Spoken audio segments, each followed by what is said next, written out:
Ẹ káàsán. Mo kí gbogbo ọmọ Yorùbá jákèjádò àgbáláyé. A kú dédé àsìkò yìí o. Ẹ̀yin èèyàn mi, mo fẹ́ kí ẹ jẹ́ ká jọ wo interview tí wọ́n ṣe fún Peter Obi. I'm not a happy person in Nigeria because we can't continue like this. We can't continue to breed poverty. That's not that's not leadership. We can't continue to breed poverty. We'll become one of the most insecure, terrorized countries of the world. We live largely in a very unproductive society. Nigeria is not producing anything. The only thing that that's why the only thing that is attractive is politics and church. You need to dismantle it. And we're going to turn night vigil into night shift. So people can be productive. We're not saying you shouldn't go to church.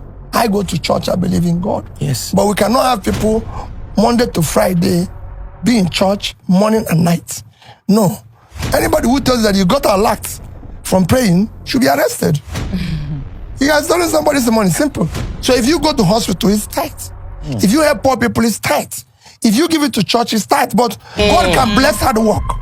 God can bless productivity. God can bless an industry. God cannot bless somebody who is sleeping. The most important part of education is basic education. Those who change the world, most of them didn't have opportunity of having a tertiary education. I've never imagined I will ever get involved in politics. Oh, wow. Of course, as you know, I was the youngest chairman of a bank ever in Nigeria. Yes. So at my young age, I was the director of 2-3 banks. So no matter what my wife do today, I can't submarine her and I can't separate with her. Whatever she like, let her do. Because what is she going to do that will offend me? What? Maybe have an affair? It's our business. It's not to me. They will say two of us had an affair. They will say Peter Obi is a very good man who married her. Women are less corrupt. Yeah, I can tell you that. They are not as corrupt as men. And because they have families, they are more determined to see things work. People know that when I was governor, my chief of staff is a woman. My commissioner for education is a woman. Commissioner for planning. If I succeeded, I will be doing the same prayers I did in Anambra State for 8 years. God, do not allow me to fail these people. I would rather you take me, my life. Of course, I was born in Onitsha. July 19th, 1961 at Waterside. If you know Onitsha very well, Waterside is a facility that is owned by the Catholic Diocese of Onitsha. Okay. That was where I was born. And I attended Santa Maria Primary School, which is just beside Waterside and the Holy Trinity. I attended my secondary school, all in Onitsha. There was a time, of course, I went to, because my auntie was teaching in school in a place called Omobana. So I went to live with my auntie for a short time. I went to primary school there also. And from there to CKC, Christ the King College in Onitsha. I was in Christ the King College from we started that short, after that, September 1973 to 78, thereabouts. And then, of course, because I'm sure if there was a university in Onitsha, I would have gone to that university. But there was none, so I went to Nsukka. University of Nigeria. I went to the University of Nigeria in Nsukka. I had when the oldest man said he left 2004. I actually left 1984, so 20 years after. Yes. Before he left, so you could see, so that's it.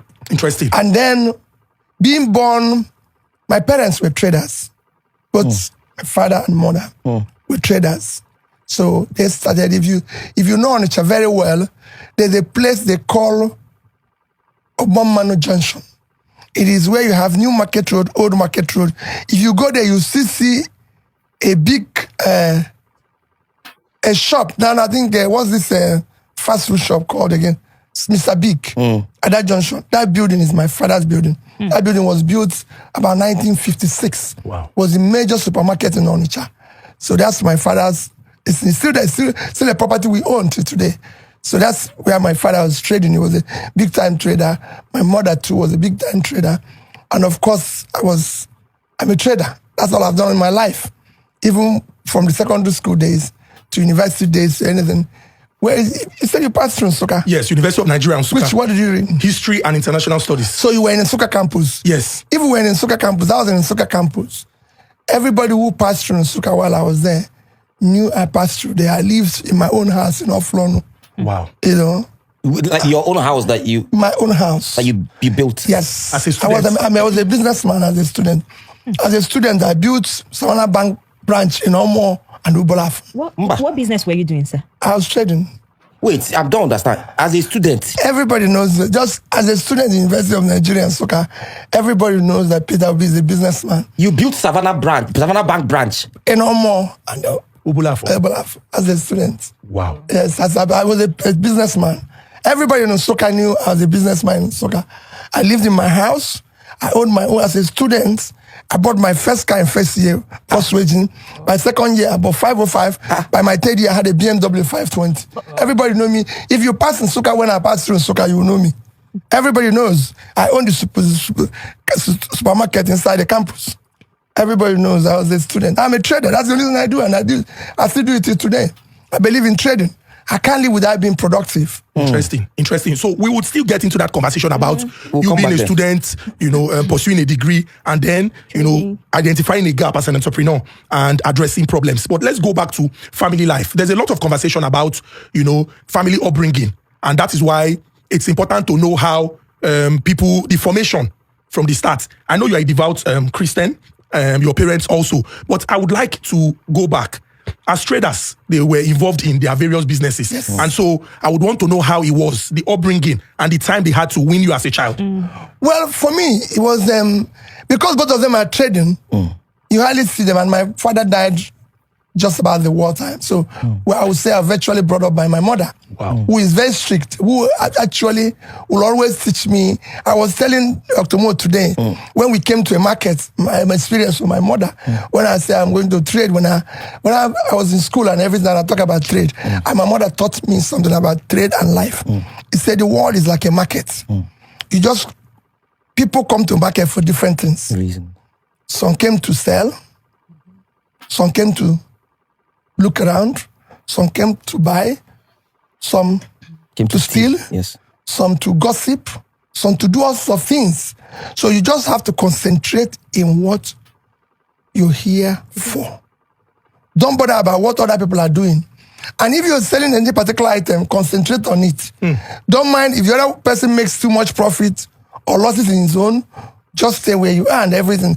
I told him that in experience that one day, they were husband and wife who were fighting. I used to be a businessman in Balogu here, in front of my shop in Balogu, and they were fighting them. People came and said, "Oh, Peter, how come you're here? You didn't even want to separate this fight and everything." I said, "Listen, I didn't come to Lagos to separate fights. I came to sell goods." These people, but there was an experience. 2 hours after, people saw them, both of them, in a restaurant. Eating after fighting. I don't know what to do. So I called the person who told me, as I said, you can see, I don't even know why they want to distract me from my store. And then if I go to separate them, they'll steal my things. So I try to stay in my lane. And that does inform whatever I do. Most of the things you see me do in life comes from my mother's, I would say, upbringing, by my mother, what impacted me. When I said I was going to Lagos, I always said, my mother told me 5 things. Maybe I won't say all of them here. But I can tell you the first 3 are very critical. And they have remained with me because he said to me, Peter, never steal anybody's thing. Instead, please come home. I will feed you. Let me know here that anything is missing. And they found it around you. 2, never anybody who gives you anything to keep, or you're giving private or public thing to keep, please ensure that when they come for it, you give it back to them. Don't envy anybody. That's number 3. No matter what, even if all the people you came to Lagos, they become super rich and you're poor, thank God you're alive. Concentrate on what you're doing. And everything. Remain prayerful in your life and everything. And for me, that's in my guidance, whether it's in public in private, in everything I've done in my life. And I've passed through places where I can tell people, go and verify my history there and everything. And all that. And that's what I do in my little life. And I spend my time with, in terms of, everybody knows that I'm people can call me anything. I'm not a religious fanatic. I'm not a religious bigot. But I believe that I have faith in God. Yeah. Because, and I was born into it, and I live it today, and I practice it. It's not just that I believe in God, or so that I live it. I strive hard. I'm still a sinner, but I strive hard every day to do the right thing. My immediate senior sister is the Reverend Sister. Oh, wow. My immediate junior brother is the Reverend Father. Wow. So I'm sandwiched between the Reverend Sister and the Reverend Father. And we live, happy and everything. Heaven is certain for you then. So it's not, no. We're not, you have to work for it. There's nothing that is certain. Everything, I believe you must work for it. They didn't say if you're sandwiched, then anything is certain. There's nothing certain. Everything, you have to work for it. I believe that you have to work for everything. You cannot say, sir, you said you are a sinner. I'm thinking, which sin you want to sin? Well, we all make, when you talk about a sinner, we all make mistakes. True. We all make mistakes. That's why if you go to church, they start by saying, God forgive us our sin. Because there might be something, action you've taken that offended somebody and everything. And I try every day, if I know, to apologize, to say to people, I'm sorry, to say to this, even in your house. It could just be me leaving, maybe telling my wife, no, please, don't talk to me like that. I come back in the evening and say, I'm sorry, it doesn't cost you anything. It just really doesn't. So little things like that. Maybe my family, maybe my children, everything. I'm the weakest person in my family, actually. Yes, because for me, I need to I need to see everybody a bit, when you're the strongest, when you're the best, it's like when you're, say, the richest, Yes. it is God giving you opportunity to care more. When you're the strongest, it should be the weakest because you're the one carrying everybody. You're the one, everybody will say, you say, okay. Let's not worry and everything. If you go to my village or go to anywhere, I don't have any enemy. I don't quarrel with anybody. And people say, but this man was talking yesterday, was shouting at you. I say, well, and you could even see it politically. I don't quarrel with anybody. Everybody's my beloved brother and sister. Because the reality is that why will I quarrel with them? That is because I don't expect everybody to like me. If everybody likes me, there's danger. I don't expect everybody to be happy with me. So I have to manage those who are not happy with me with those who are happy with me, because as a leader, I have to learn from those who are not happy. Why are they not happy? And learn from those who are happy. The basic and the most important job of a leader is to listen and learn. But then to be firm in taking decisions that are for the good of everybody. And because of it, wherever I go, I study. A driver brought me here. It was somebody's driver. The first thing I asked him this morning is, how much do they pay you? What do you earn? How many children do you have? Where I went now, I stop. More travels with me. In any country I go to the market and ask people, how do you live? What do you do? Because I believe that in life, unless the poor people are happy, the life is not worth living. So, talking about your wife, you mentioned your wife while you were speaking. She's very beautiful. And during the election, everyone was just gushing over her. Okay. Yes. And I can't help but ask, how did you get her? How did you? Well, that one is there. How do I say that? Well, I just Where did you met meet her. her? Maybe it's not a circumstance for here because it's a difficult circumstance to talk about. But you can simplify it. Huh? You can simplify No, it. well, I just met her like every other young girl and everything and all that. And you also mentioned the way you portray your mom. Your mom seems like a very principled person, but you also said that when you were in school, you built a house, you bought a car. Yes. Ordinarily, parents would frown at their child that is still in the university. No. Because everybody knows I'm a businessman. My mom knows I'm a businessman. He controls that. Yes, he can say to me, You won't go this way. I have a very wonderful relationship with my mother because she's a trader and she likes trading. She likes hard work because if I use this, you can tell other people, say, listen, Peter cannot be sleeping by 5. If you see somebody who is sleeping by 6, he said, no. Because I cannot sleep beyond 5 o'clock, even to today. No, even if I sleep by 3, I must get up by 5. And everything I've done in school, if you ask people who was in school with me, they will tell you everything I do, because you must have self-discipline. Even to go to parties in school, people know that the time Peter becomes is the time he goes. And they'll say, Peter, then of course I have friends, even girlfriends, who say, why don't we stay an hour more? I say, no. That even Michael Jackson, he doesn't dance all through night, and he leaves off dancing. There's the time he comes, there's the time he goes. So me, who is now listening to his music and not dance all through night, no. And there must be a time for me to come, there's a time for me to go. So everybody knows, they'll say, Peter is here, he's going to leave this. When he goes, I say, okay, if you want to dance more, you can dance and come back. But for me, I'm going.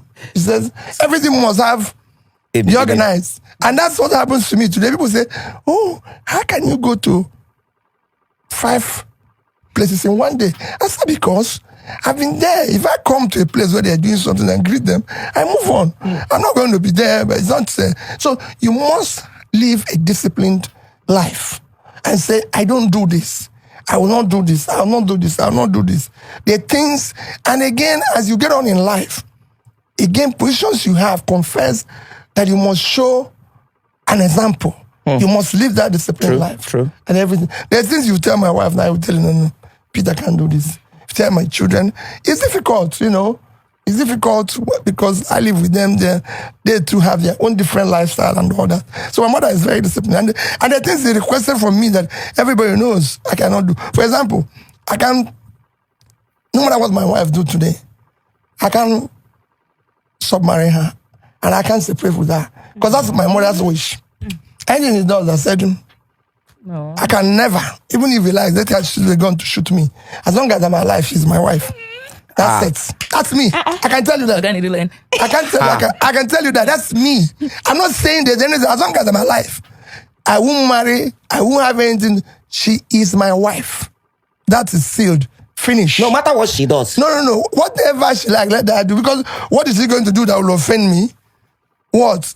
Maybe have an affair. It's our business. It's not to me. They will say 2 of us had an affair. They will say Peter Obi is a very good man who married a woman who is... That's it. Nobody can describe me. You can't quantify me with the life of my wife or my children. No, it's not. And I don't do it. I cannot, because your wife or your children, anybody say, I'm using it to judge you. No. Everybody has got his own life. Mr. Peter Obi lives his life. Every other person lives his life. We have parallel lifestyle. My wife have... Of course, like every other woman, you have several shoes, several clothes, several this. And you see it even when she gets ready to go, she has headache of, where's my red shoe? Where's my pink trouser? Where's my this? I don't have all those things because I have basically black shoe. Maybe 2 or 3 pairs. And I don't need to look for them. They're there. Everybody knows. Everything I do is very simple. Well organized, and I don't have to wake up in the morning and start. So I read, I do this. I wake up by 5, maybe she wakes up by 8 or 9, or we have different lifestyle. My job as a husband is to make sure I provide for everything. What they do and all that, even if I'm traveling with my wife, people have seen it. People have seen my wife in business class. They've seen her in first class, I'm in different class, and we're in the same plane. Because that's what suits her, we don't quarrel with it. It suits him, and it doesn't conflict my interest. It doesn't make any difference. The difference in that fare, I need it to feed people in my village. That's it. I'm not quarreling with it. And I've shown people that. I've seen, if you check, all my local flights is economy. Okay. As governor, as the chairman of bank, as everything, I fly economic class. Wow. Wow. Or when I travel abroad, it's business class. For comfort. No, it must be about 6-7 hours. Yes. I travel business class. If I travel with her, people will see it. She's in business class. I'm in economy. Hey, it why? doesn't. No, it doesn't. It suits her. We're not quarreling with it. No, but That's why why- do you fly economy No, because the difference is important to me. as a businessman? It's No, like no, 2 or 3 people. Not just businessman. Let me tell you. Somebody asked me one day. That time economy was about 55,000. Business class was about 150 something thousand. And he said to me, "Oh, Peter, it's just for your comfort." I said, "No problem. You've just taken this. That's okay." We drove to his local community market. And I brought out 50,000 naira.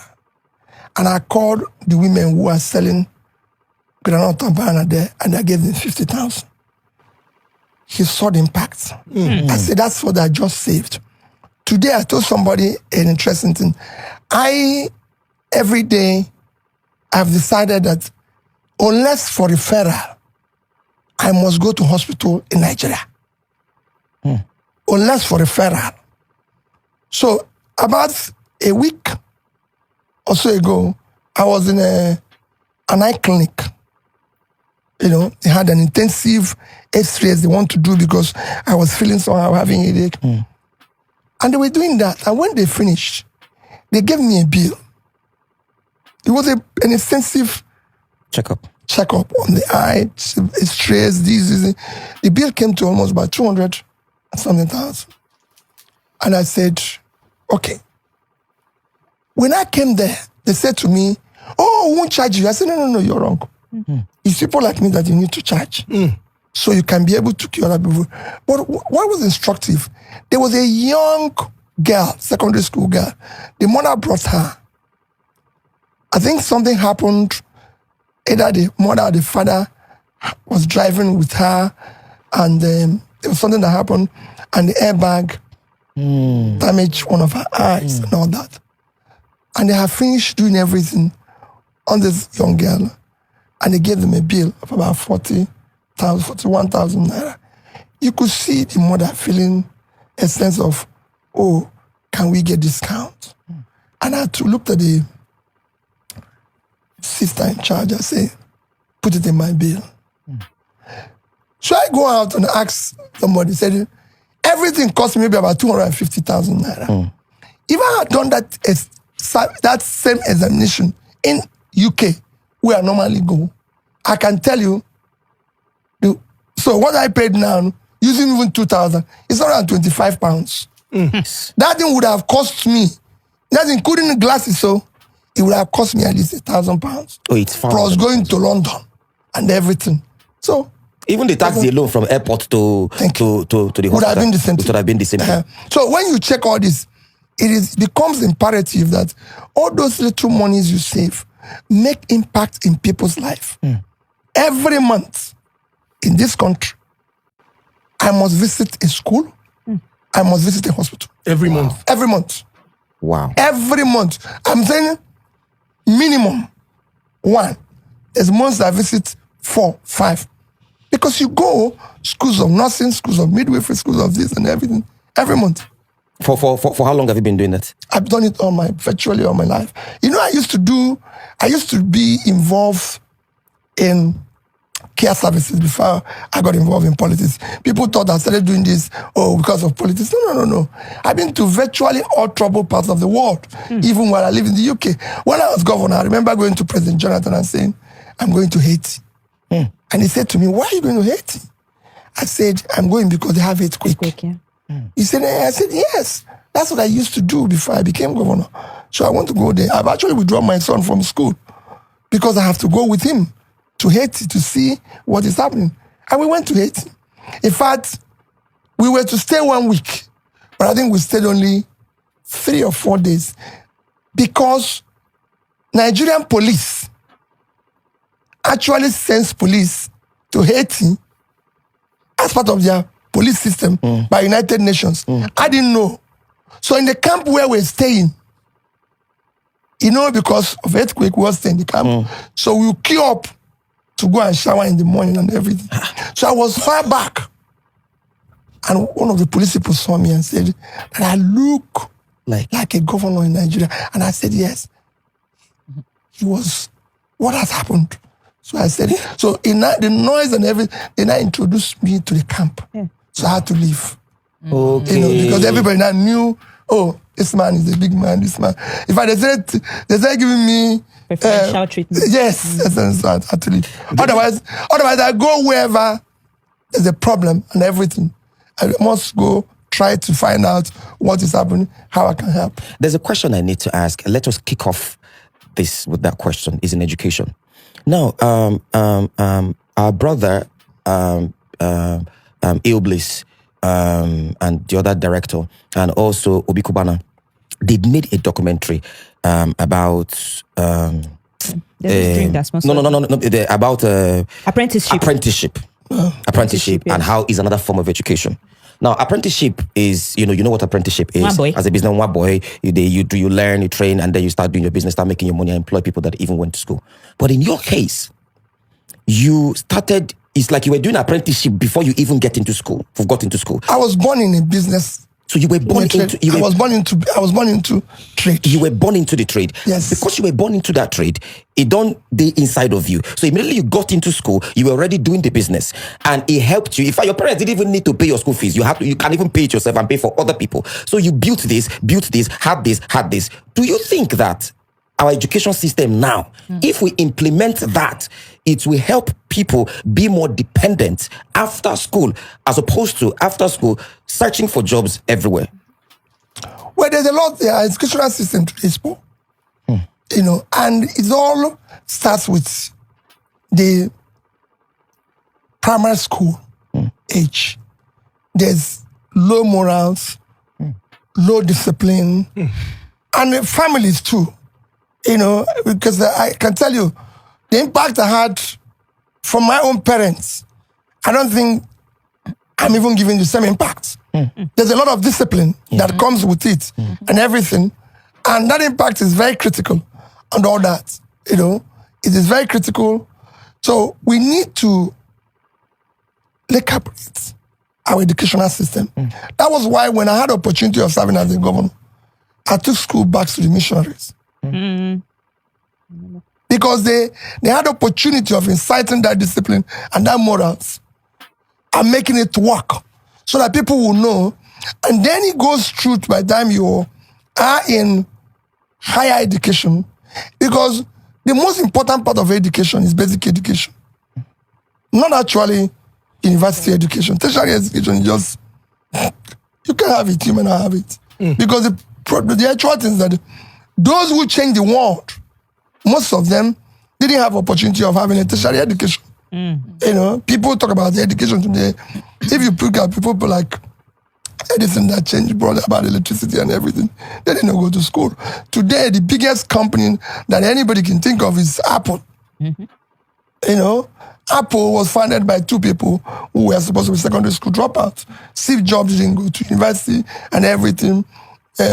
Can go on and go on. Microsoft, Bill Gates didn't go to, didn't have opportunity. So it's not as if you go to the UK, people like Richard Branson will drop out.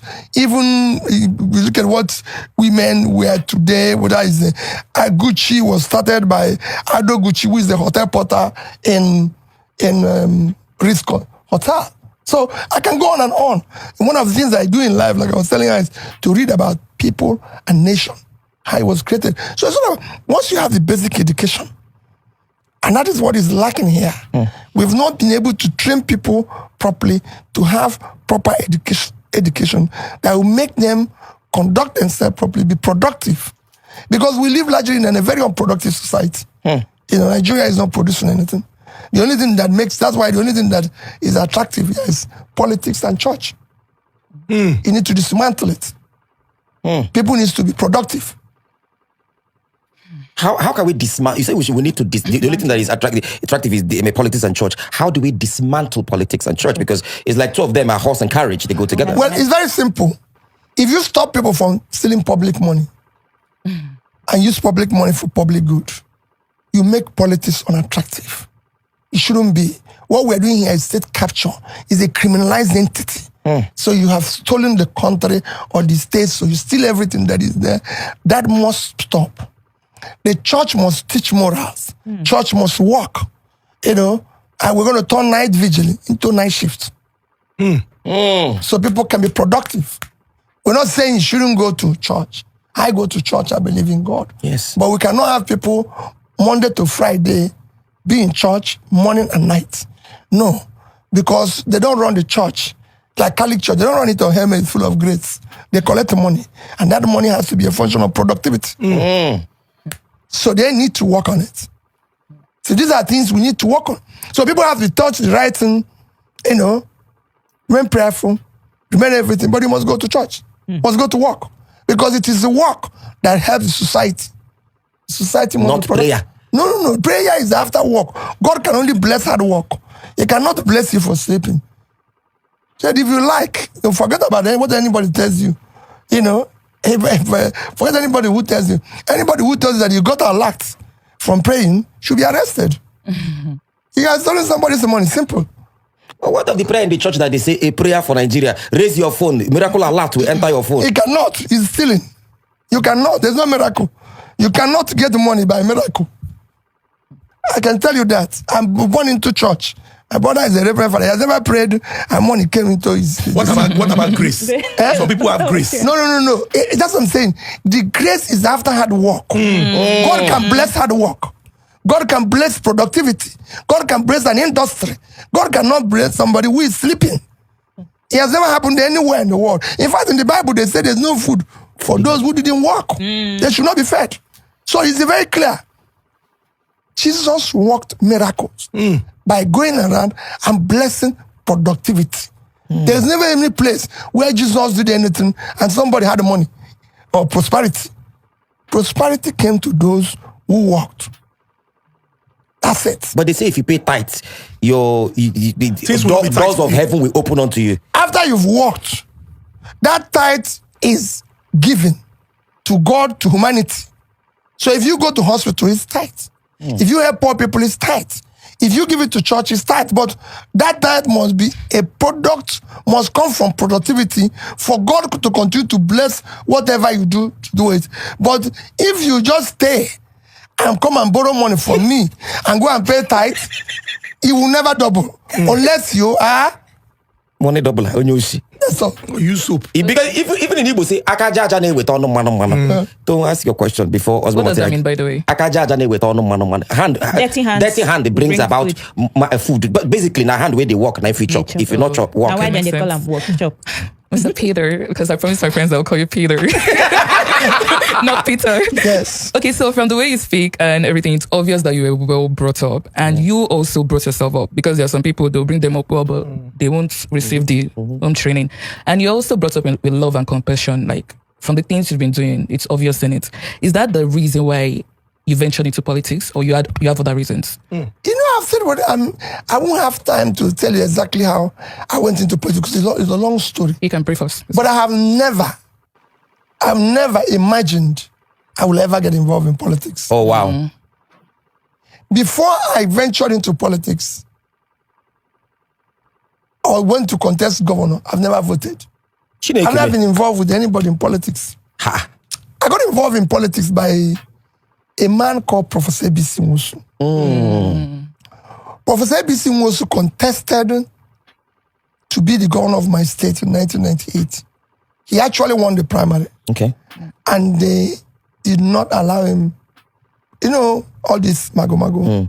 So he wasn't the governor. So he now moved on to become political advisor to Obasanjo. And eventually become the Minister of Health as well.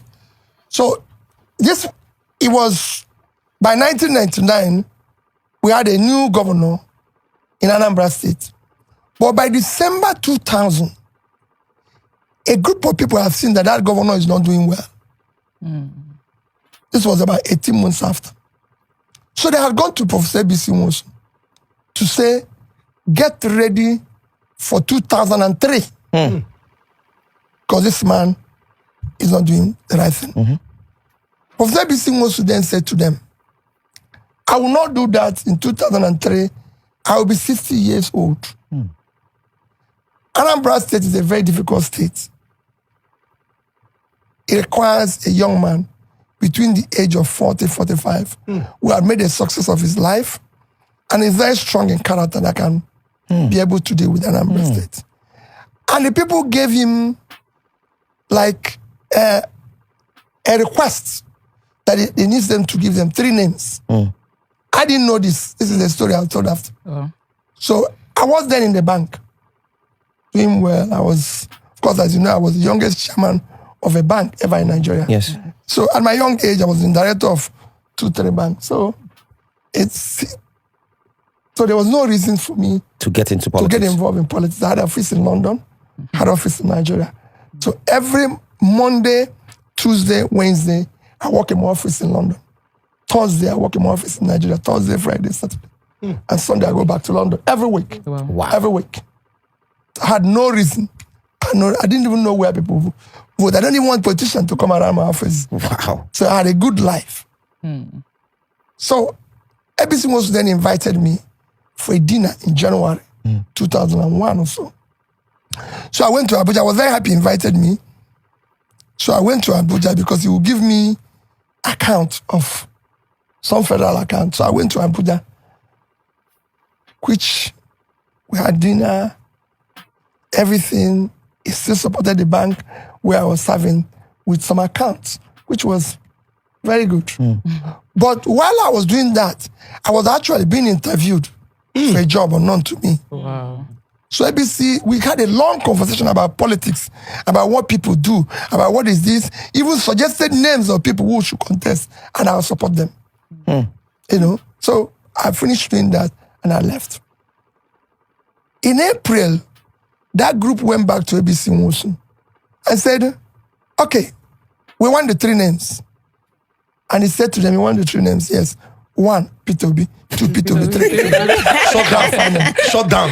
Love it. So the 9 came to my office in Lagos. He told me they were coming. They came to my office in Lagos and told me about this. That they want me to come and contest the governor of Anambra State. I virtually knelt down and begged them not to come around me again. Wow. So they left my office in Apapa and went back. I never met them again. I'd say, personally decided to find out why things are wrong. I go to, every year, I must spend time in school. That's why when people see my CV, they're wondering, you've not worked in any organization, you've not done anything. So how come you're an alumnus of Cambridge, Oxford, a Kellogg Scholar? I've done 3 programs in Harvard, Columbia, INSEAD, IMD, London School of Economics. I've been everywhere. So that year I was in Kellogg Graduate School. I was doing a program for 4 months, 2001. It was from June till about end of August. It was June, July, August, and some part of September. I was doing a program, you know. The dean and the dean of the school, Professor Donald Jacob, took us on a course called the World Economy. The World Economy. The world economy. In 90 days, he taught us. He never one day mentioned Africa. Oh, wow. Because he's taught a lot of people, that was his final year in that school. He started teaching in that school in 1957. Wow. And the final year was 2001. It was his final year. The day he ended with us. A day before his final year, the entire place was filled up. And I raised my hand. And I said, Dean Jacob, you've not mentioned about Africa. He said, do I want to know about Africa? I said, yes. I paid $40,000 for this job, for this course. And you've not talked about my continent. He said, the next day being his final day, he will tell me. The next day, he finished and looked at me and said, Peter, do you want to know about African economy? I said, yes. He said, there's nothing called African economy. Hey. Nobody plans with Africa. Have I ever seen African spec in car? There's American spec, there's a Gulf spec, there's Asian spec, German. there's European spec, but there's no African spec. Can you give me a 5-year, 10-year, 20 years plan of your country that I can work on? I'm sorry. And of course, because it was a classroom, I just said, I think there should be. I think so. Because I always have about 5-year rule. I said, there should be. I'll get it for you. He said he would like to say it. That I should join him for lunch. So I joined him for lunch. And we finished eating lunch. If you're in Kellogg Graduate School or today College School of Management, on the banks of Kellogg School of Management, is Lake Michigan. So you're on the lake, seaside, beautiful place. So we had lunch. After lunch, he said, let's take a walk by the lake. As we were walking, he asked me, do I have any of my country's currency? So I brought out, the highest denomination then was 100 naira. So I brought out 100 naira.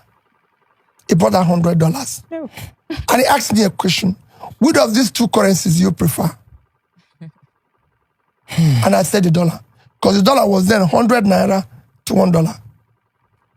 So he said to me, you can keep the dollar. Because it was 10,000 naira. He said, keep it. I'll keep your currency. And we walked a little bit again about a pole. He stopped and looked at me again. He said, I should bring out the dollar. I brought it out. And he asked me that question for the second time. And I answered exactly the same thing. And he said to me, let's sit down. Because there was a bench, by the sea. Let's sit down and feel the sea. So we sat down. And he held me and said, young man, I've taught economics for 50-something years. The only reason you prefer another country's currency to your currency is what drives economy. Faith, the amount of faith you have in your country. Faith is driven by hope. There's no hope. So that's why. Otherwise, there's nothing. No country is perfect. Yes. It is that I have hope, and then it drives your faith in your country. Chinese people keep their money in Chinese yuan. They don't want the dollar. Yes. Malaysians in Malaysian ringgit. Singaporeans in Singaporean dollar. There was no euro then. Germans in German marks. Italians in their Italian lira. British people in pounds. And it went round and round. Because they have faith in their country. They don't want another country's currency. But you prefer another country's currency because they have faith. We've watched you in this course because it's an interactive course. And you've been very, very, because they were never, can I ask you for a favor? And I said, yes, Dean Jacob. I went to visit him when I was governor. He said to me, do you have $1 million? I said, yes, of course. Do you have $5 million? I said, yes. Do you have $10 million? I said, yes. I have. He said, at that stage, you don't need money again because you have enough money to live for the rest of your life if you don't want. Forget about it. Yes, you're not worth $1 billion. Yes. But I can tell you, whatever they do with $1 billion, your turn, because you're no longer going to look at the price of food. Yes. The basic things in life you have. The man with billion can come with private jets, and you come there paid in your plane and land there. You could stay in a suite in a hotel that is $3,000 a night. You stay in the same hotel for $200 a night and pay your bill, and everybody will have a good sleep. So at this stage, can I ask you for a favor again? I say yes.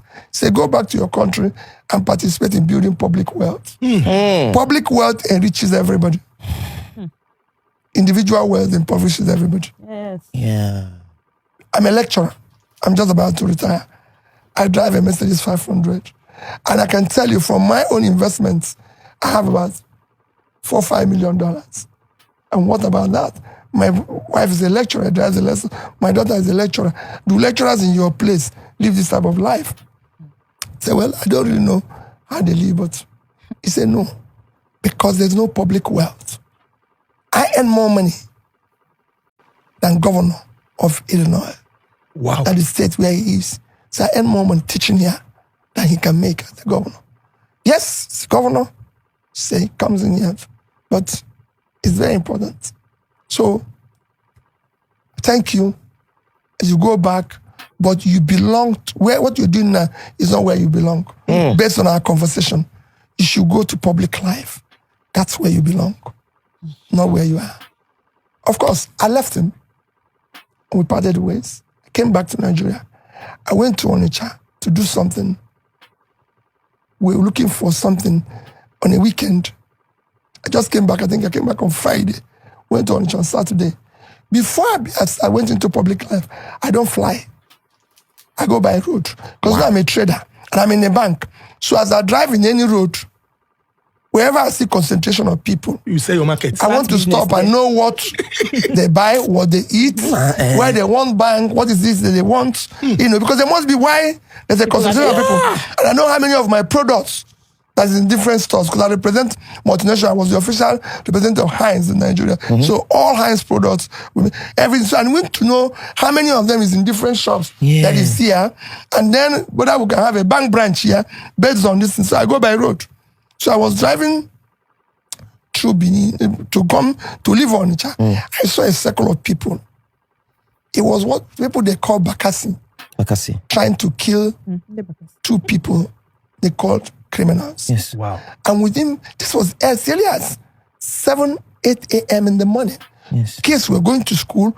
They created a circle and brought out 2 young men in a car. Within 5 minutes, cut off their head. So if you cut off somebody's head that he was alive, blood will be splashing. Yes. Everything.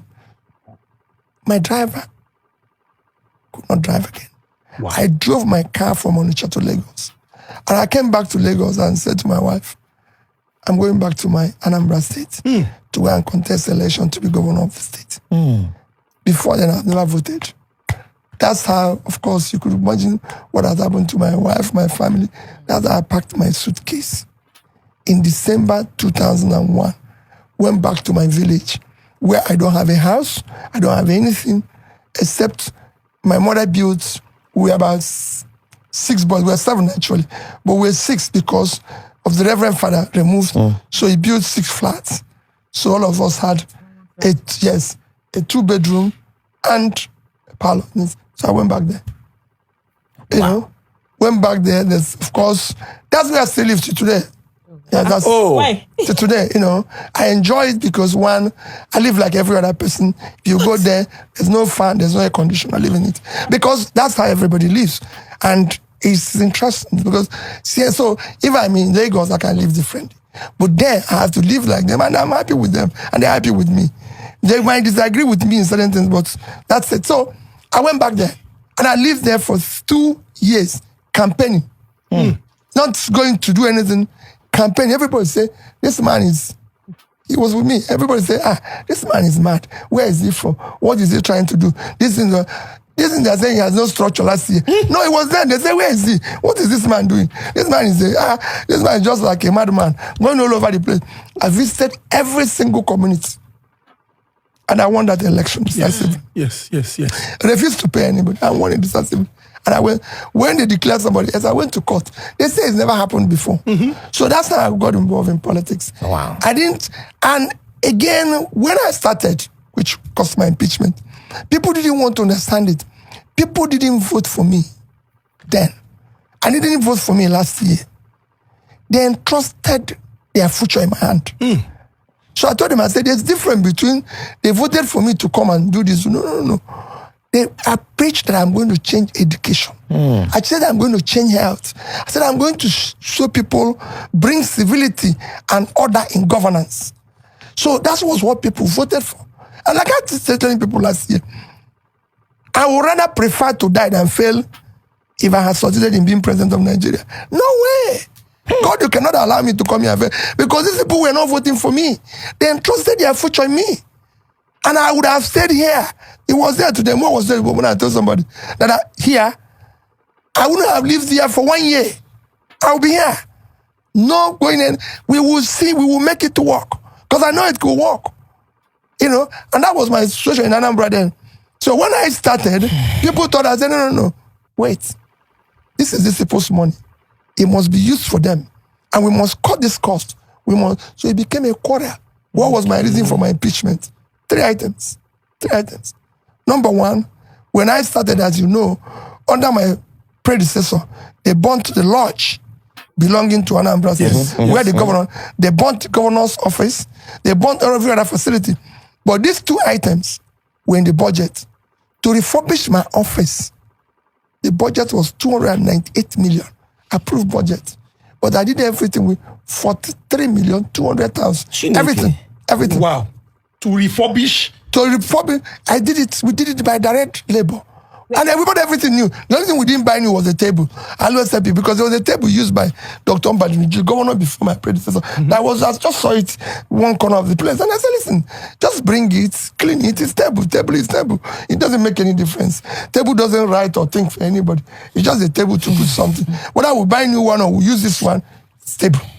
And that's what I used for 8 years. The budget was 200 million. 298. Almost 300. And I used in the lodge. To furnish the lodge, refurbish the lodge, do everything was 486 million. I did everything with 81 million. Maybe they wanted to buy foreign. Yeah, yes, exactly. They had all this foreign furniture, blah, blah, blah, this designer furniture. I said, listen, we're in Oka. There must be somebody who can do bed in Oka. Yeah, we do a good bed in Oka. Bed is bed. If you have a reason to sleep, you can sleep here. If you have reason to be awake, even if they put you in the best bed, you'll be awake. Yes. So I said to them, just don't worry. And we brought somebody who did the bed. And they said, leather furniture. I said, listen, what are you talking about leather furniture? Leather furniture is a furniture covered by leather. Simple. It doesn't matter the leather. It doesn't matter the furniture. You cover it. It doesn't matter what leather. What is leather? Is leather furniture. How they cover it. This. And that was it. So it became a sort of quarrel. Number 3 items were with saving money. Because from day one, I said, whatever we get today from oil, whatever we get from anything, we must save for the future. Nobody finishes it. I, as a human being to date, have not finished everything I earn. Whatever I earn, there's things I keep for future generation. Even when people tell me, even if my children don't listen to me, even if they quarrel with me, I must leave something for them. Must. Because I'm not meant to finish everything. And that's me. That's how I want to live. And I said to them, Anambra must save. We must save part of our money. And we did. We started immediately saving. And anybody can actually tell you, of course, you've read Ngozi Iweala's book. Yes. Fighting Corruption is Dangerous. Go and read page 61. He said there, when they wanted to start saving, they interviewed every governor was in the meeting. Governor P2B insisted in saving. When every other person said no. You can go and look when we started Sovereign Wealth Fund. Go and read the minutes. I said we must save.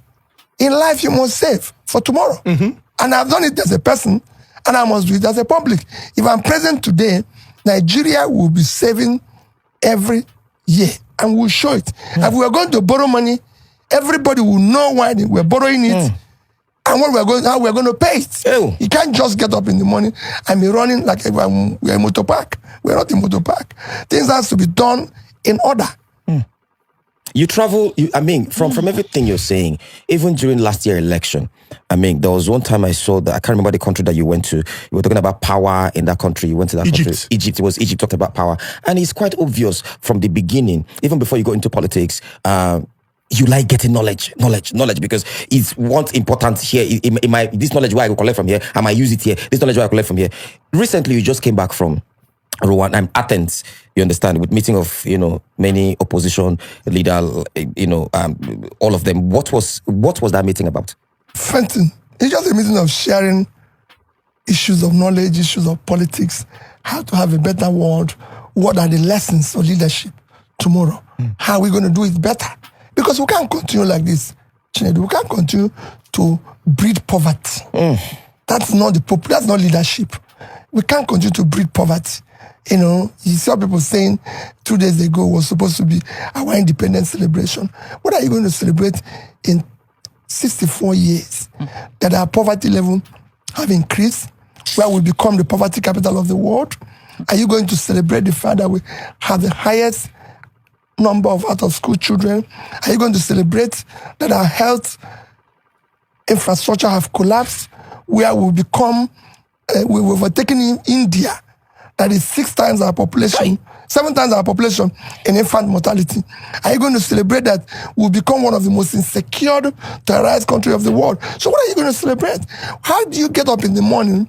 Somebody asked me on that day, Peter, I should be happy that we are still exist. I say yes. Say, Peter, let's go out and just eat and drink. And I said, no. I said, you can't be happy. Only an animal is happy where people are suffering. That same person can be. I'm not a happy person in Nigeria. I said, if you have money to give me, give it to me to do something. And he said, oh, I said, let me tell you, even while I was governor, Yes. it was not possible. One of the companies that I serve as director came in my 50th birthday. Celebrated my 50th birthday towards the end of my governorship. I said they want to build a house for me in the village because I don't have a house in the village. So I said, okay, fine, that's very good. Can they give me the estimate? So then it came to about 125 million naira. So I showed them 3 schools in Anambra State today. One in Abatete, one in Ekulobi, one in my village. I said, don't have dormitory. So I want you to build these 3 dormitories. And they're there. Everybody knows about it. So build these 3 dormitories. You build a house for me. Because this kid needs a place to stay and go to school. You know, I don't need it. I'm already blessed and everything. One of the banks said they want to buy me, do party, do this. I said, no. I've never had a birthday party. Wow. Celebration. Even when you were small. No. Maybe it's secondary school or partially university. Since I left university, I can't remember celebrating. So I said to them, well, I can't remember. I'm not saying there might not be a place where, but I always tell people, it's not wrong that people celebrate. Yes. Don't get me. It suits them. It doesn't conflict with my interest. You know, I was a businessman, even selling drinks. But nobody can tell you today, he attended Peter's wine carrying a wedding. You'll be surprised. But I'm married. Happily married. Is it Abuja married that you did? Or Lagos marriage? No. I did whatever everybody did in a small, quiet way with my family. Were you hiding There was from no wedding somebody? reception. There was race, maybe 30, 40 people. That's few of us. Were you hiding? Were you dating somebody? And one girl now said, No. if you get married, I will come there and scatter the wedding. No change. I've always, as a person, believed that money should not be wasted. On your special day. Hey, No. entertaining people. I have allergy for money being wrong. Yes, you must spend money for something that makes meaning. I'm not against people who do it. You know me, I attend everything. As long as it suits them and it doesn't conflict my interest, I'm not quarreling with it. You also had a meeting with Kagame 2 weeks ago. So that's what I do. Even all the celebration of life and everything. Yes. When I buried my mother, I was already a big man in a bank and everything. I put on an advert that said, no cow, no drink, no nothing. Just come and say you're sorry. If you're there, even if you call me on the phone, it's okay. But whatever we're going to use to bury her, we have people who need it to go to school. Jesus. So we gave it to my sister, the Reverend sister, has a foundation. It's trained over 300-400 kids. What? That's what money is for. Money is not for Peter Obi to live to. What difference does it make today if I wear a shoe? Black shoe. What difference will it make? The purpose of shoe is to protect the leg from being hot. That's the only purpose of shoe. Any other thing you're wearing, I'm not against those who want to. It doesn't make any difference whether my shoe costs today £500 or £50. It is me, it's my own feeling. Hey. It's how I feel. When I say people have not one watch, they say you're trying to pretend. Purpose of watch is to keep time. Now phone everywhere, there's time. So why would I be carrying another thing that will be inconveniencing me in my hand? But I want to ask you, sir. Yes. If somebody buys you like a tuxedo, a Tom Ford expensive tuxedo, No, let me tell you. and give it to you, I wouldn't. Let me tell you why. I've been in a places where, let me tell you what you do, shocking. I've had somebody who, because he was wearing an expensive shoe, we had to go through some beliefs, how it is there. It was raining and was everywhere was soaked. He had to wear off his shoe because he doesn't want it to damage. and then put his leg at risk. The purpose of the shoe, remember what I said, is to protect the leg from being hot. So he's now removed it because of the expensiveness. I've seen people say, oh, don't touch it, put it in, when we go for local flights or bus. Oh, don't touch my bag, oh, don't spoil the bag, don't do this, I can't check it in. I don't have that room. Anything you want to do with the bag is okay because I know the cost. If you damage, I buy another one. So I don't have to start quarreling, oh, don't touch it, oh, don't do this. The things, everything comes with its time. I'm not against those who do it. True. No, me, I'm just saying that if they don't consult you. No, that's I'm telling you, people have done that. Even bought watch, and I said to them, sell it. Give me a boss. Chinedu, this year, in my birthday this year, somebody wanted to buy me something, and I said, I have 6 nursing schools that I need buses. You see me deliver to very soon. Yes. I said, they just want used bus. What you're going to buy me will cost me about 50 million naira. Please, you will buy me a used bus for this people. I don't need it. You know, we're just going to pack things I don't need in my house because I'm not going to use it. You know, people have different pairs of watch in their house. What is he doing in the house? It's not showing anybody time. You're just wasting. The simpler you are, just like when people build complicated house. That's why I said I will invite you to my house in Onitsha. You know, my wife built a very lovely big house, but I have my own small corner where I live. Functional, effective, an asset. Sorry, a corner in the house. Yes. It's big. You know, women, she wants, I must have something that is worthwhile. Okay, fine. So he builds it. When she's there, I stay there. In your corner? But no. I When she's in the big house, in the big house. Okay. But when if it's me, I have my own one bedroom beside the house where I say, that's where everyone my team is. And that's where I live. Because it's effective. I get up in the morning, make my bed, clean, do everything, drink my coffee, eat my food. The other one is complication. No help. No. I said it before. I don't live without help. I do because it makes people lazy. Yeah. What is in doing coffee? You know, what is in doing this? It's a complication that people put in their life. And because I want to know where I kept my things, my file, my this, my that, and everything. So when I go now, everybody knows this is Peter Sip. Everything is there. And there are a few things to do. Anyway. You know, if I have more complicated things. There was a time people were saying, that I was talking about having 2 pairs of shoes. It wasn't me. It wasn't me who did it. It was a result of people coming to do one inspection on the other. And they said, they was winning his shoe. And my wife told them, he said, listen, I've been with this man. This is him, you know, because they go and pack shoes that are in the store, in the house. If I have 1, 2, 3 pairs of shoes, if it's small, I buy another one. So why go to the store and pack it in your house? Your house is not store now. You know, variety. No, that's Like, today you wear this one, tomorrow you wear another one. It's complication. People like to complicate their life. Hi.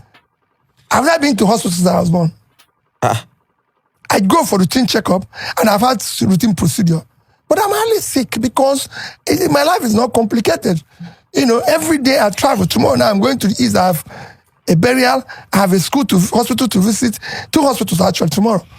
And then Saturday, I have another event where sisters are trying to do something. I'll go. Sunday, I think we're in Benue.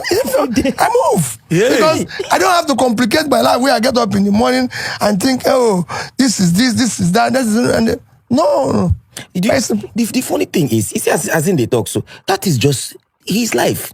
It will not be. I mean, we've been talking for almost 2 years, if I'm not mistaken. Recently, let's start talking more. He go call me around 8 o'clock. Meanwhile, we never get anything. You the lounge. I go the lounge by 8 o'clock. My guy go call me. Chinedu, that thing we talked about. For my mind, I don't tell you. For my mind, this man not asleep. He not the rest. Only one day, he called me around 11. I said, wait, so how many hours? Yes. So how many hours do you now sleep? Are you? So there was this, you mentioned that you sweep your compound by yourself. I know. Yes. I look at what Chinedu. The exercise he goes to do. If he sweeps his compound, I can tell you he will sweat more. Quote me anywhere. So you sweep the compound. Try it, yeah, you see what I'm But doing. that exercise I'm going to do. No, That do exercise it. You see it. You sweat more. And it's very easy. It doesn't cost you anything. It is very easy. I'm doing it for six-pack. I'm doing it for When you six-pack to bend down, you be engage fit. your core. When you bend down to sleep, you engage your core. That's interesting. Okay, so sorry, Datiko. I would want us to go back to where you ventured into politics. In politics, there are so many odogus and their influence. You mentioned those that went to Professor ABC Nwosu to tell him that the governor at the time, Mr. Chinwoke Mbadinuju, was not doing well, and so they wanted somebody who would do well. And you also mentioned your predecessor and the incident that he faced, where a serving governor at the time was kidnapped and forced to sign his own resignation. He was taken to a shrine. Some very, very ungodly stories. I would like you to talk about how a relatively unknown, politician. Not even a politician. A first timer. Oh, a first time. Okay, first timer. Johnny just come in that simple thing. How were you able to handle knowing all these things? Say some people match a whole governor. For some, they just do the governor anyhow. Even in security details, can't they treat them anyhow? How were you able to handle this situation? Well, it was a very simple thing. I was first one of the things when people ask me what you did, I brought civility and order in governance. I was able to show that we're in government to serve the people. Yes. It wasn't easy. I used to have a situation where I go to Abuja, I meet president who tell me, nobody's happy with you. Yes. The elites don't like me. Not even today, it's the same situation. So the president would say, oh, they don't like you. People are not happy with you and everything. And even because we shut out a lot of things, some women were not happy because we said there's no office of first lady, because I shut down office of first lady, because my wife never contested the election. Nobody voted for her. So, it's a complicated thing to have an office for somebody who was not elected, have no contribution, that will make government work. In fact, our office have even more allocation than probably some ministries. So I just shut it down and said, we're happy. She's in my house, No other additional convoy and everything. No courtesy call, because people used to come to courtesy before I came. They say, somebody wants to pay you courtesy call. He comes as he's going. Protocol people will say, we don't have something. I said, how can we? So the person says he wants to see us, and he just came. Well, we're going to give him something. What are we going to give him? We're not going to do that. It's not going to happen. There was no end of year party. They used to cook him in the government house. When I came, they used to cook food. In fact, they kill cow almost every day. There's a lot of people living in the compound. They used to cook a lot of food. When I came in, there would be food everywhere. I don't eat, and they said this. So all this, I changed. I said, the cook, why you? He has to cook varieties of cook. He has to keep in case if I come with somebody. I said, no. The only place they keep food in case is hotel. And we're not selling hotel here. If anybody will come, I will tell you, and you cook. So you can't keep food in case. We're not in a restaurant. It's government's lodge. That's where I live. It's me. I'm the only person who will eat here. Any other person, if somebody comes with me and it will eat, I will tell you. If I come, you just wait. If I come with people, you can wait. When they go, you give me food. So don't worry about me and them. Unless I tell you they'll eat, because I'll ask them, do you want to eat? If they say yes, we'll cook. Otherwise, there's a restaurant across. They go to the restaurant and eat. We're not running a restaurant. So don't say you came with people and you brought you food. No. It is government house. We must separate two things. And the same thing with drink. People say, champagne. You can't drink champagne in government. It's government's house. They didn't say it's not a lunch. It is this. So these things must be separated so that we can use. Because what we were consuming then was what we need to build classrooms. So we stopped it. But I was very close to all the rich and famous. When they want to see me, I go to them. I go to their house. If they come, some of them call me and say, Peter, I'm in town, I want to come and see you. I say, no, I go to them. Because in government house, we can't afford what they eat or what they drink. So it's better to visit them. It is cheaper. You even eat their own self. Whatever, because they will visit them. In fact, my people are happy when we go to visit them. Because they eat and they dash them something, which they won't get if they are with me. So, but that's not a problem. Because We needed every resources to work for them. The schools need to be fixed. The hospitals need to be fixed. Everything needs to be fixed. When I became governor, there was no single, we're talking about healthcare, primary healthcare. There was no single school of nursing, Jesus. health sciences or midwifery that was accredited in the entire Anambra State. Wow. Today, there's over 10. That are accredited. Functional. Wow. And these are the reasons why. We supported schools. He went to Madonna. Yes. Madonna is a private school. I gave them the 100 million to fund their gate to inside. Yeah. That's what money is meant for. I visited every single secondary school, at least once. Every senior prefect had my phone number. That's why I'm a governor. I would have done the same thing with universities and everything. Reach out to the students. That's what I'm elected. I'm not elected to start hosting party in government house. No way. Also, we were building presidential lodge when I became governor. I shut it down. Because the president doesn't live in Oka. President Obasanjo insisted he must come to Oka.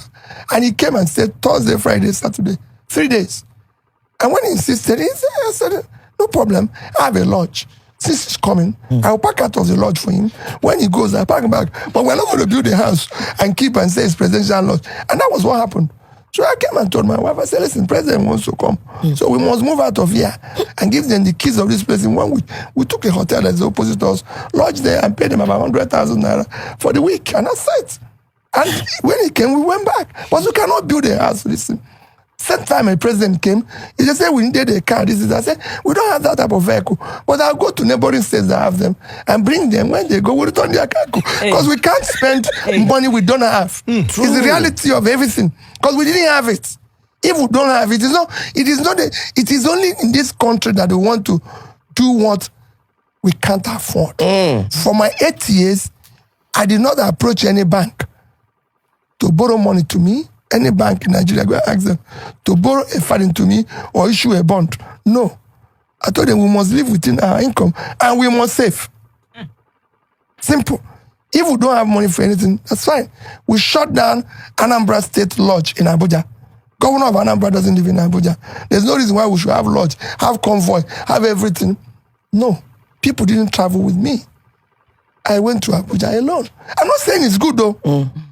But we didn't have money for it. Today, people have a lot of money for it. They can afford to do it. Carry people along and all that. But we didn't have. So you must live your life with what you can afford. And that would have done as a country if I had the opportunity. We would have put resources where it's needed. Yes. And that's it. So, sorry, one question, sir. You mentioned that the president himself would speak to you at the time and tell you some Elite. people are not happy. That's what I wanted to with ask. you. The more Yes. elite. Now, just thinking about it, it's evident that some people who are not in public office are very influential and powerful. No. Not that when he meets them, it's not that powerful. You know, they're his friends. He will meet them and they say, "Ah, but your governor." He said, "That's the boy. That's the boy." You know, that boy. I wasn't, and I also tell Mr. President very respectfully, I didn't promise anybody happiness. It wasn't in my manifesto about happiness. There's people meant to make people happy. People like Chinedu, entertainers, and people in places. We all have different jobs. Government is not entertainment. It is not a Nollywood thing. It is not a music. So people like Davido, Wizkid, Burna Boy, Tiwa Savage, all those people. Rasta. What's the name of them? Rema. Flavor. All these people are meant to make people happy. Not government. No. Government have a precise job to keep doing the right things that prevents growth. Invest in education, in health, in critical areas that will put people out of poverty. That's the job of government. We cannot miss the two of them. You know, it is not two of them. No. So we cannot be entertaining people by saying, "Oh, tomorrow Chidu makes comment about government. It becomes no. He shouldn't." That's why I said when I came in and somebody mentioned about spraying money, like when somebody told me about was it Bobrisky or Bob? I said, Very dark man. I said, listen, these are entertainers that should not be brought into the politics. It's entertainment, you know. If today our government decides to say fuel, for example, is now 800. But if you're a female, it's 400. I can tell you. The number of men that wear female dress will surprise you. Full tank, please. Full tank, baby. Everybody will go there. That's it. So let's deal with our problem. Our problem is not this. That's the entertainment. Our problem is that, okay, say today that bread is 1,500, maybe no 2,000. But that if you're a male, is 500. So many women will be male and buy the bread. So let's deal with our problem. Our problem is that we need to educate people. We need to pull people out of poverty. We need to invest in the critical things that make society grow.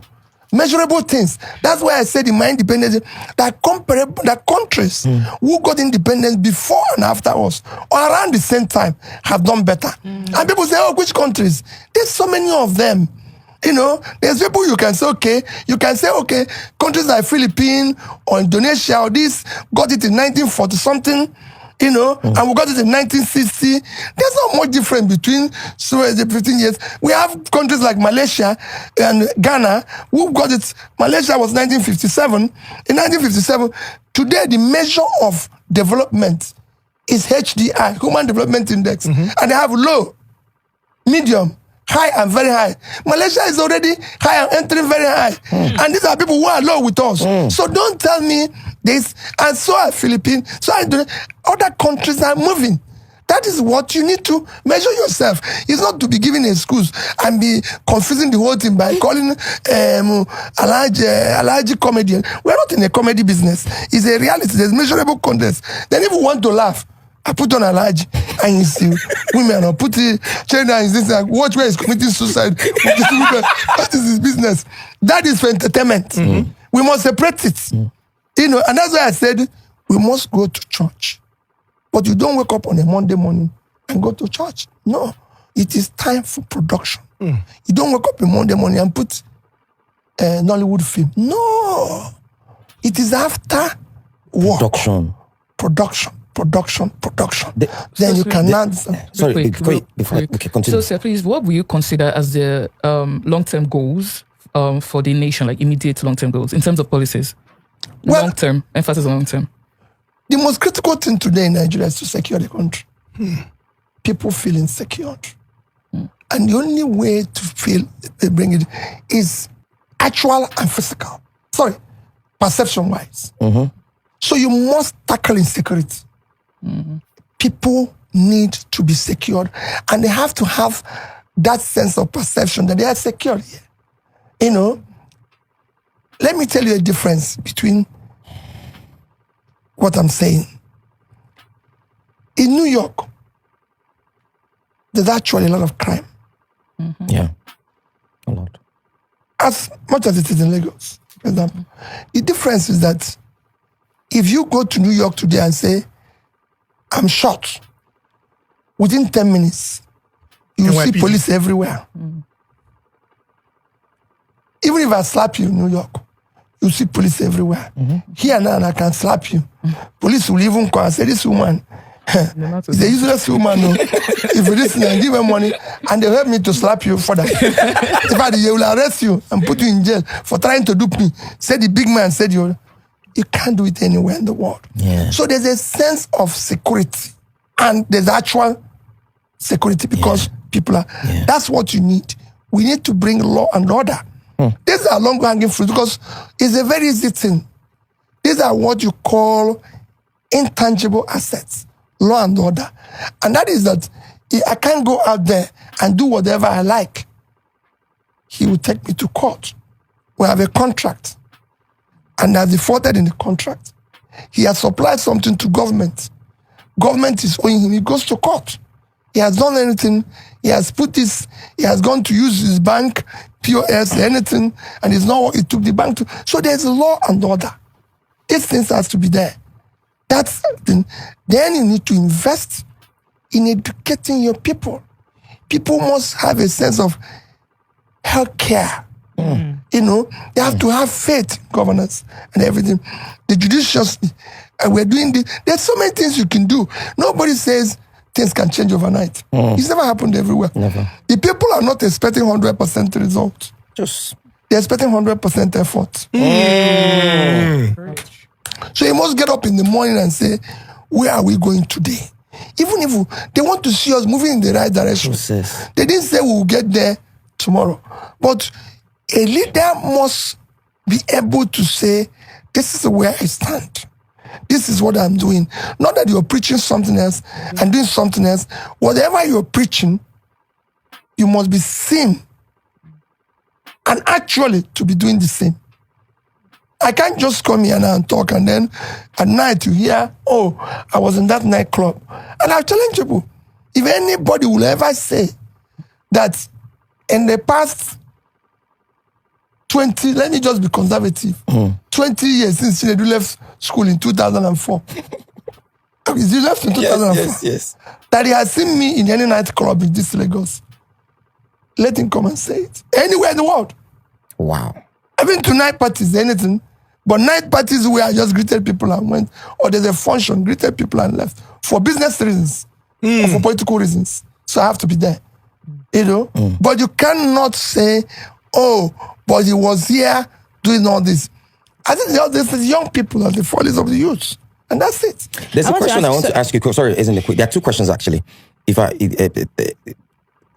The obedience movement, then Kagame, and then also I'll come back to Bobrisky and Very Dark Man, our wonderful brother. Is the obedience movement different from Labour Party, or is like a horse and carriage to go together? Well, they are different. Obedience movement cuts across all Nigerians and party people, and people who don't even have anything to do with party. Okay. What we had talked about the obedient movement is that where we are, what we're doing is wrong. We want to change it. And it's just like Pastor Thomas said, the new tribe. We want these people to believe there's something different. Yes. It's like I go around preaching to people and saying, this is what I'm going to do. This is how I'm going to do it. Like I told you earlier, said, if I succeeded, I will be doing the same prayers I did in Anambra State for 8 years. God, do not allow me to fail these people. I would rather you take me, my life, than fail them. Because they invested their hope in me. So those things that I tell them, please let me do it. And I'm happy that my chaplain is now a bishop, and he tells people that this man is in the chapel every morning, even before he arrives, praying. Because my prayers is simple. God, even while I was campaigning, even while I was doing this, it's same thing. God, let me not be part of what is wrong. Same thing every day as a human being. I don't want to get up in the morning and they see where, sorry to use that extreme word, where they rape a woman. Yes. Or where they did something and this, and they find me there. No, I don't want to be part of it. You know? You introduce her as Gen Z. I see her as a daughter and I love her. So if anything I can do to help her, I will do it to help her, but not to exploit her. She has people of her age that can go out with, not me. I've passed that stage. I'm very sorry to say that, but that is me. But if it's help, be rest assured I will do it. But I will not help her to exploit her. To sleep with her. Because there's people who are her age and her time. We even have time for her. Where will I have time? The only thing remaining in my body now is Tètè. There's no more love left in me. The little that is left is what I'm using to manage. Some will say, oh, you need younger girls so that you can. No. I won't have time to be answering, where are you? How are you? This. Because I need to read. I need to read books about Malaysia, about Indonesia. These are not what she wants to read. She wants to watch film. He has some new younger things. He wants new music. I don't even know all these musicians and everybody. And when people ask me that, you don't watch film, I say, I live in Onitsha. How can I be watching film again? I live in the theater. Anything people are acting and seeing it live. And I'll probably wake and say, why am I going to be? So you must be able to offer that. There's nothing. So nobody will ever say they find something wrong. More travels with me. And I come into a place and somebody say, oh, we've paid for your hotel. And they say, no. I said, how much did you pay? Oh, the hotel is $500. I said, what for? We're just going to sleep. We're not going there to carry anybody. We'll just sleep. And Okachinedu, nobody knows where I sleep. 2 days ago, somebody says, you're here. It's me telling you today that I don't have a house in Lagos. I said, I don't have. I live in a rented place. I said, You live in a rented place? yes. Why? Why would I have a house everywhere? Hey. I mean, you I have a house in Onitsha, built by me. You spend time in Lagos. No, I just come and go. My wife lives here. In the rented house. Yes, he lives there, but we were, again, the way we operate, she's actually trying to build a house. Okay. Because what I do is that whatever I earn, based on my own style, we share. Her children take their own, I take my own. Because like I said, we have parallel lifestyle. You don't want to take what maybe they will use to have their own life to go to my charity work. Do you understand? Mm-hmm. And we respect that. I want to ask you a question. Yeah. Because you spoke about your wife, so I quickly just remembered. Love this sweet. No, it's not one about love. When I noticed that women, or it's obvious, that during political campaigns, rallies, Mike, women are called upon to tie their headscarf, sing these songs against this party. Women are at the forefront. In fact, people that are running for positions come with their wives. Sometimes their wives speak to the people, especially maybe those that have celebrity wives. Even take advantage of the fact that their wives are celebrities and put them in the forefront and they just speak. But when it comes to the actual representation, governance, give them a seat. Then women are looked at. What do you mean by give them a seat? Like the actual the act of governance itself, the numbers of women in the house. I mean, it was during your time that a woman became the first governor and the only governor that we've ever had. Women don't have that opportunity. No, they have. Let me give you an example. Okay. I had more women working for me than men. But that was you. No, I'm saying it depends on what you see and how you want to do it. My chief of staff is a woman. Chief of staff? Yes. My chief of staff was a woman. Wow. Very tough, very strict, My chief of staff is a woman. My commissioner for education is a woman. Commissioner for planning is a woman. Commissioner for finance is a woman. Commissioner for youth and sports is a woman. I can go on and on. Your deputy governor is a woman. I said I can go on and on, and everything. And I worked with them. But head of service is a woman, and I worked on with them. And coincidentally, they were actually my seniors. So it was my chief of staff. My chief of staff was actually a very firm. Reason again is that women are less corrupt. Yeah, I can tell you that. Women are easily pleased. Globally and even here. I see people now talk about women doing this. It depends on who they are working with. They are not as corrupt as men. And because they have families, they are more determined to see things work. My chief of staff, anything I say, he takes a note of it. And he will remind me, you said this. We have to do it. You said this and everything. So I was very close. And we worked as a team. Because again, people think, if you're a governor or you're president, you know everything. No.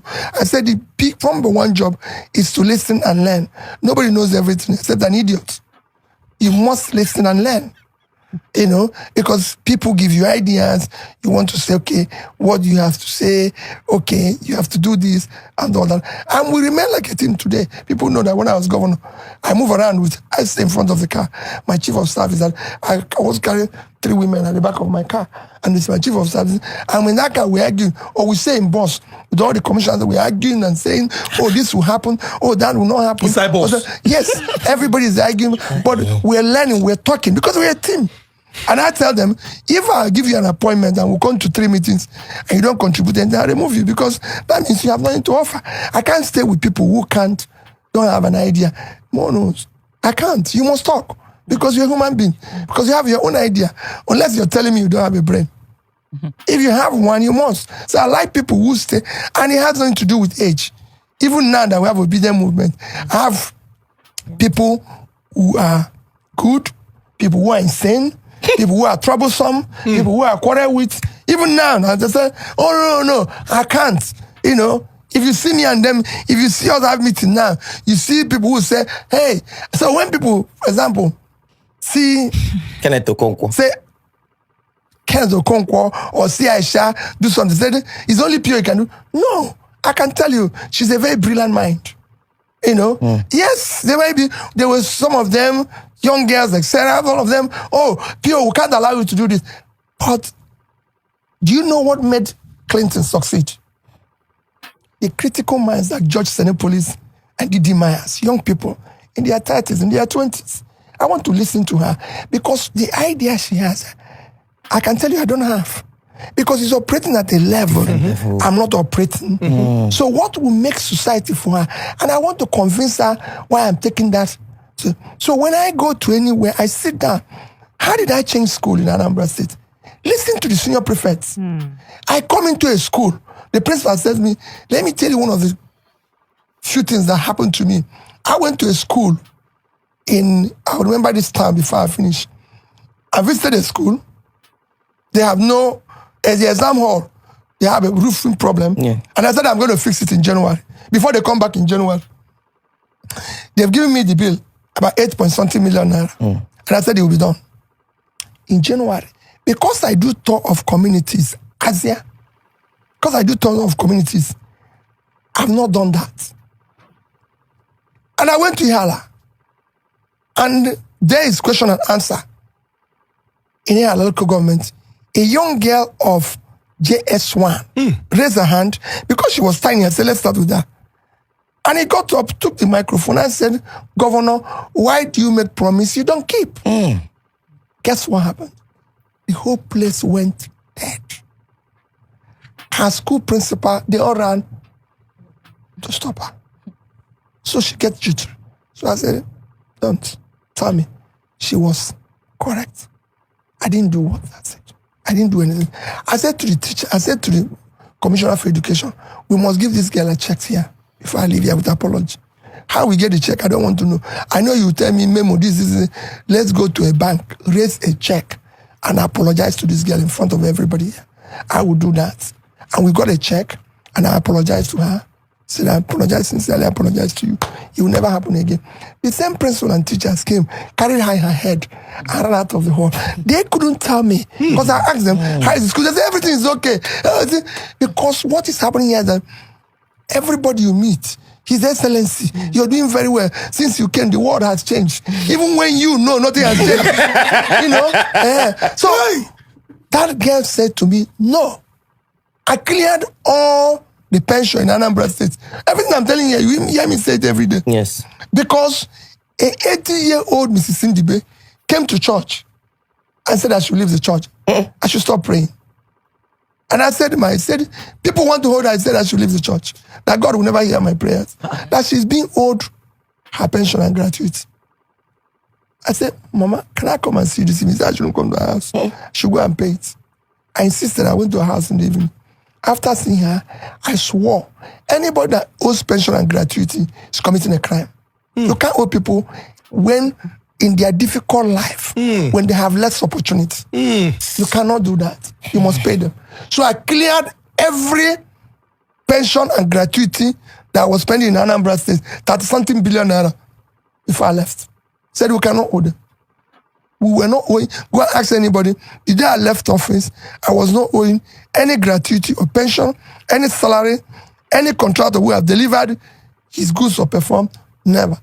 And I left there in 3 banks, 12 billion naira, $50 million. And Anambra has never paid me 1 naira or bought me a bottle of water since I left.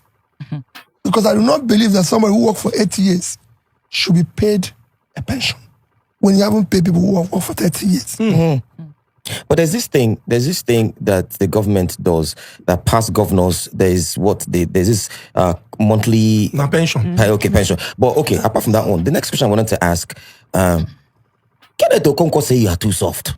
He came out and said, in fact, I'm not even doing a Labour Party again, and said you're too soft. Is it because, like you said, you don't want to offend anybody? You just follow peace with all men? Well, Kenneth is my brother, as you know. Your respected younger brother. My younger brother, and we are quite close and everything. And stood by me And I'd always, and I believe he will still stand by me in the future. Beautiful. And everything. You cannot be part of the process you want to change. The process of yesterday, the rascalities of yesterday cannot apply today. You cannot want to bring civility and order and be part of it. No. Because that's what you want to change. Yes. It's like, okay, let's break somebody's head. In my 8 years of being governor, go and ask police, army, anybody. I've never ordered that one person ever be arrested.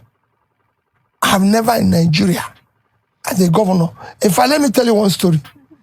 As a governor, my police people slapped a man.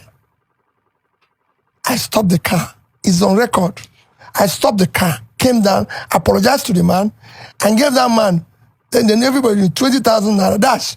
The man himself will have seen me. If he sees me today, said, I should ask people to slap him. Now, there was this video that I saw. This former minister of the FCT said you locked him up. No, I wasn't. Video. I'm not even, let me Yeah, tell you. said that you locked Let me him tell you. up. I'm not even in. Where would I have the power to do that? I wasn't in PDP. The truth is that what happened to him actually happened to me. There was an election. Yes. I was not even allowed to leave my own lodge. Yes. Oh. So, And he was not allowed to leave his hotel. so who made the order? But it's, Who gave of the order? course, I'm not federal government. Federal government controls DSS and everything. Who say nobody should come out? They want a free and fair election. Yes, during elections. During elections. So anybody can say, oh, people give you powers you don't have. Like people come and say, oh, there's so many, oh, he raised $100 million from abroad. I wish I got $2 million from abroad. Some people say all sorts of things. Oh, he's worth too much money. We talk about things that are not right. All I can tell is that I have never known, no matter the provocation, within my house and outside my house, order that somebody be beaten. Never. And it will never happen. You have a good relationship. Whoever wants to do that, Yes. it doesn't bother me because I don't believe in it. Human beings should be treated like a human being.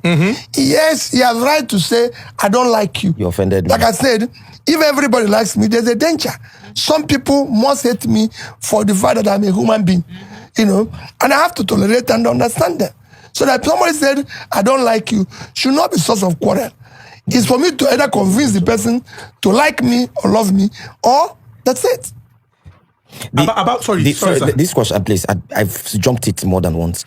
You have a good relationship, Paul Kagame, and you just had a stuff with him like 2 weeks No, ago. I didn't have a good relationship with him. Okay. I just met him. I went to Rwanda for a different thing. Okay. He was not invited by him. Okay. But somehow, Okay. somebody said he would like to, him. that I want you. He said, I want you to meet him. Okay. Okay. He's somebody Yes. that you have a relationship by the way you think. And we met. And it was a very good meeting. Excellent meeting. I know people have different views about him. But as far as I'm concerned, I tell people the critical thing I want to see in our governance is that the poor people are cared for. My purpose and my dream in governance is that how do we start pulling people out of poverty? How do poor people start saying, we know where the next meal will come from? Yeah. And we all have our shortcomings and everything. So that's a nice man with good purpose. And that's where I say it. So you mentioned the political class and said, I don't know, maybe I should paraphrase, but like maybe a majority of Don't those like that him. constitute that class don't like you. No, the elites. The elites, yes, the elites.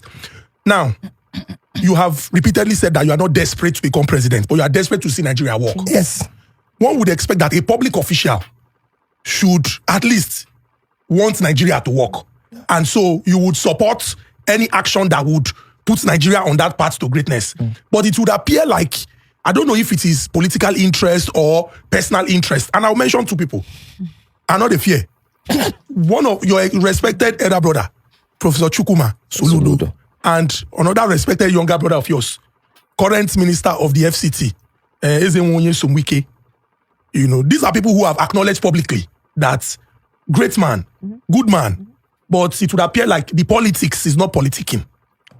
No, I don't think so. You know, we all have different perspective, different thinking and everything about what politics is all about. You know, you've never seen me and you will never see me talk ill or wrongly of people. I stay in my lane. I told you that my mother taught me how to stay in my lane. You know, I discuss issues. I don't discuss people in politics because we have enough problem than to get involved in people. You know, so if you move around in Lagos, this is my first time of coming to this area of Lagos. I don't know where it is. It's me. He is around here. He was telling me, you know, and he's my friend. He's the closest person to me, and he lives around here. I can tell you. And he tells me, I say, listen, because I don't move around. Once it's night, I go home and stay. You know, not there's anything. I read and write, stay in my house and all that and all that. And that's me. So same thing is what I do with politics.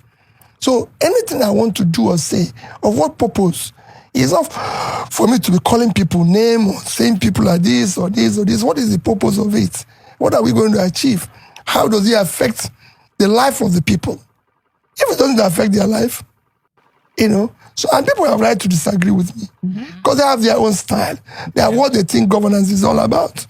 You know, there's people who say to me, you didn't achieve anything as government. And people who say to me, you didn't do any road, you didn't do any school, you didn't do anything. I can tell you, throughout my government, there's no single school we didn't work on.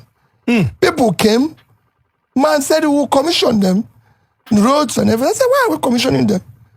Because when they gave me bill to commission it, it was a bill that I can use to build new things. I said, the people who have built it have seen it. There's actually a bill to commission a project. Yes, now. I said, why are we going to call people to come together to commission it? Well, the people who built it have seen it. The road people have seen it. So, yes, I might be wrong. Today, there's some of them, people say, oh, you didn't do anything. People, but I live in Anambra State. I said it before. The official place that have a house is Onitsha. On a normal day, I'm in Lagos Monday, maybe partially Tuesday. Wednesday, I'm in Lagos, in Abuja. By Thursday, I'm headed to the east. First thing tomorrow, I'm in the east. And I'll be there till Sunday or Monday. That's where I feel at home. That's where I live. And I said it. I was governor of Anambra State. I can't have a house outside Anambra State. I bought a land, built my own house, and I live there when I no longer have the periphery of office. And I see the people every day. They see me every day. I walk to the church. I walk the street of Onitsha. And they see me.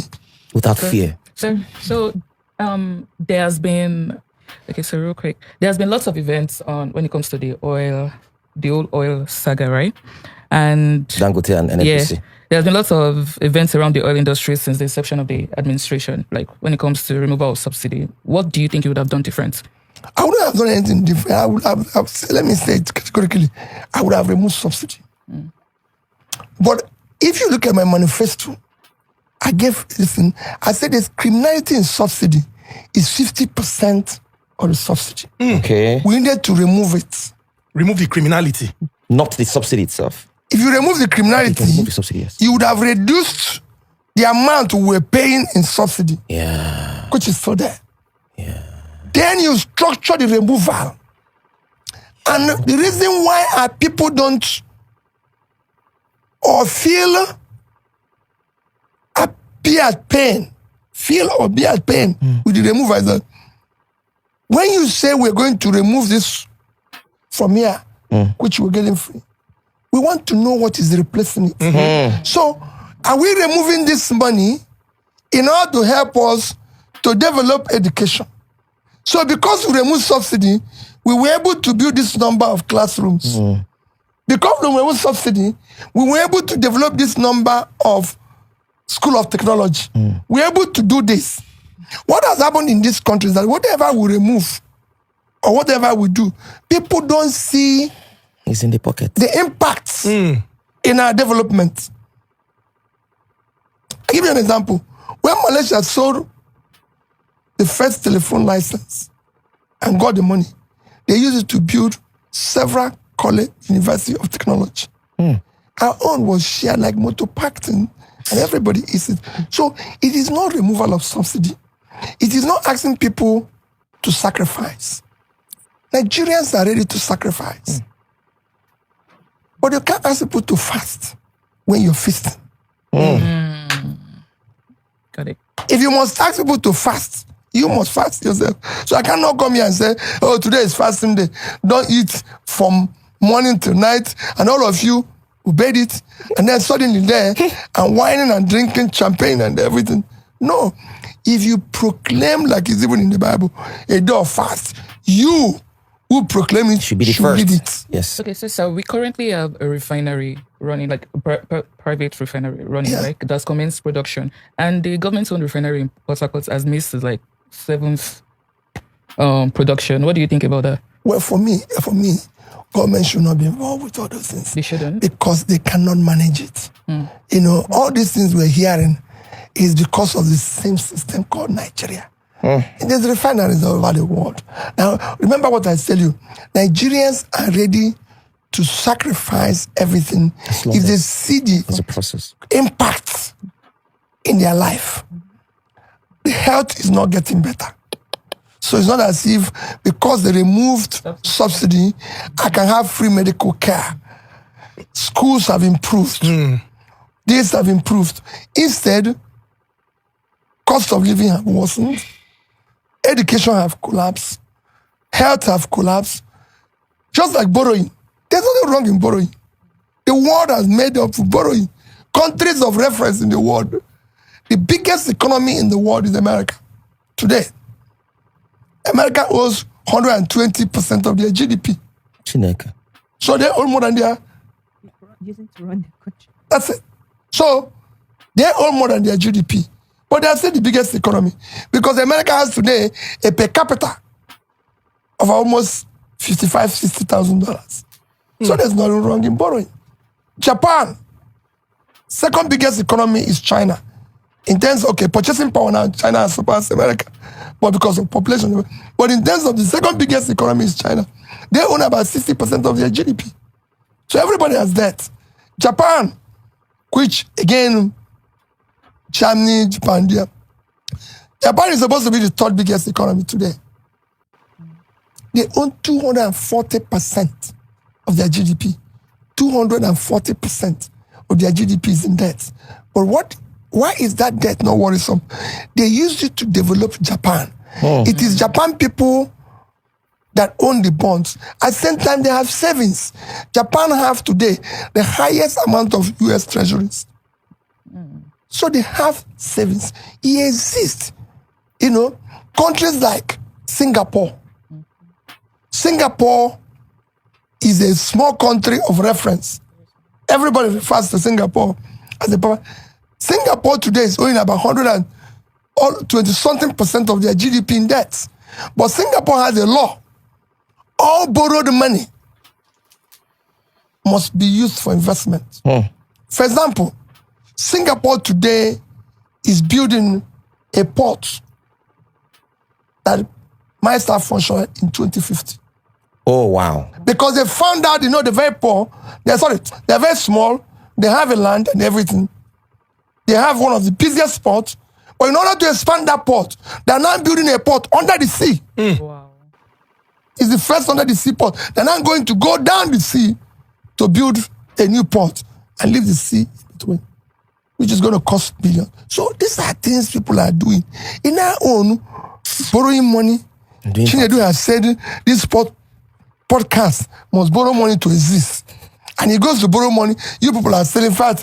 This place is still falling apart. Where did you carry money you borrow? He's telling you story. He says he's going on holidays. I say it's the people that were before me. So we're trying to. So I want to ask you. Or you start giving excuse. Oh, everybody before me spoiled everything.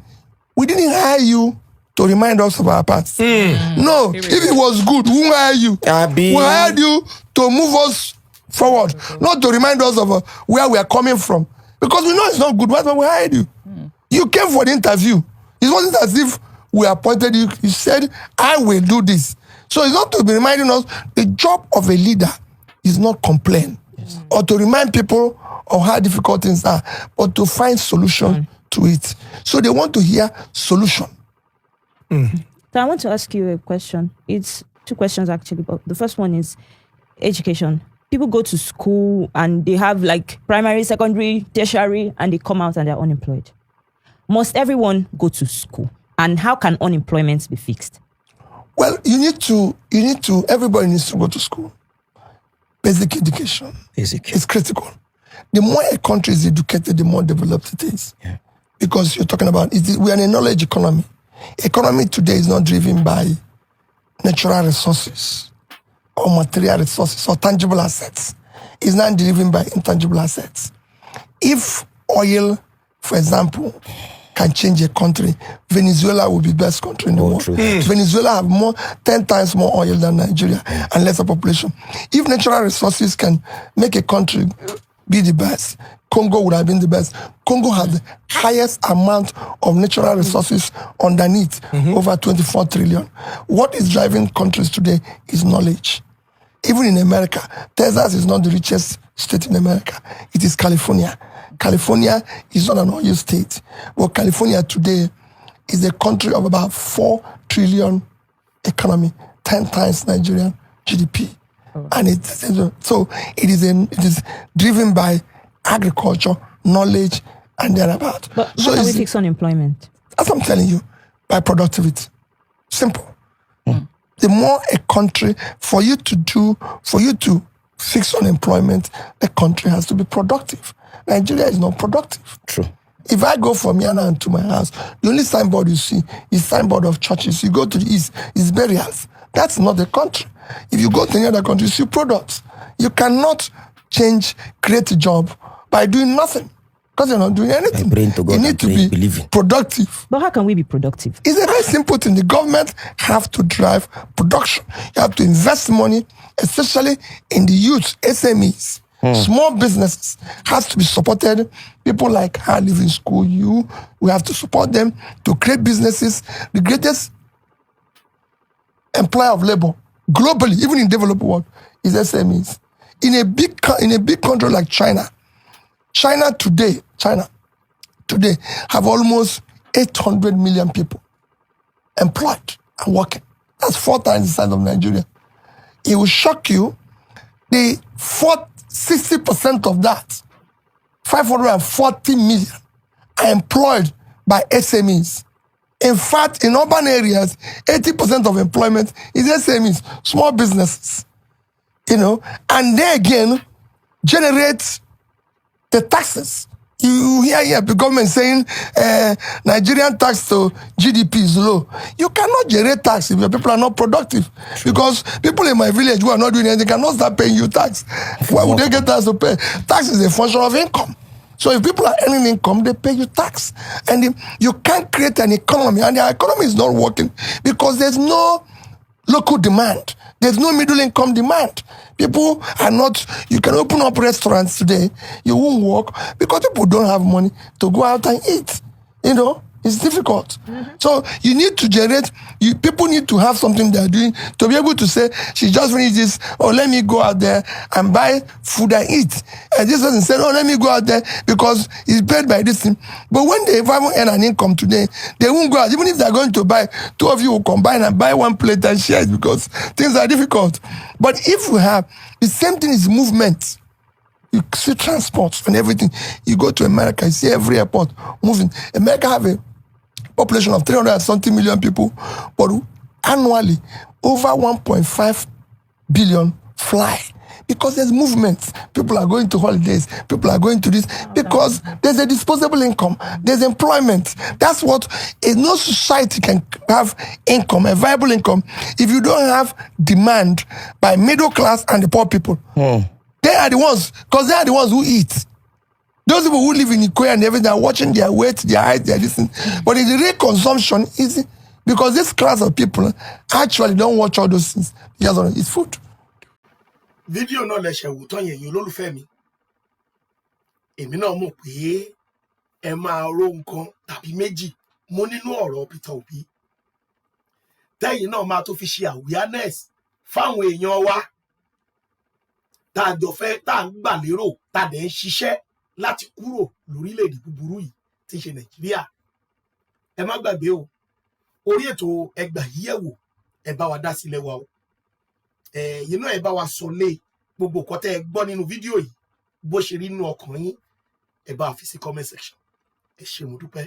Ẹ má gbàgbé láti subscribe sórí YouTube channel yìí kẹ́yìn náà lè máa mọ bó ṣe ń lọ lórí ọ̀rọ̀ Yorùbá Nation àti káàkiri ní ilẹ̀ kóòtù òjìire. Ẹ ṣé mo dúpẹ́ o ẹ̀yin èèyàn mi. Ó dàbọ̀. Bye bye.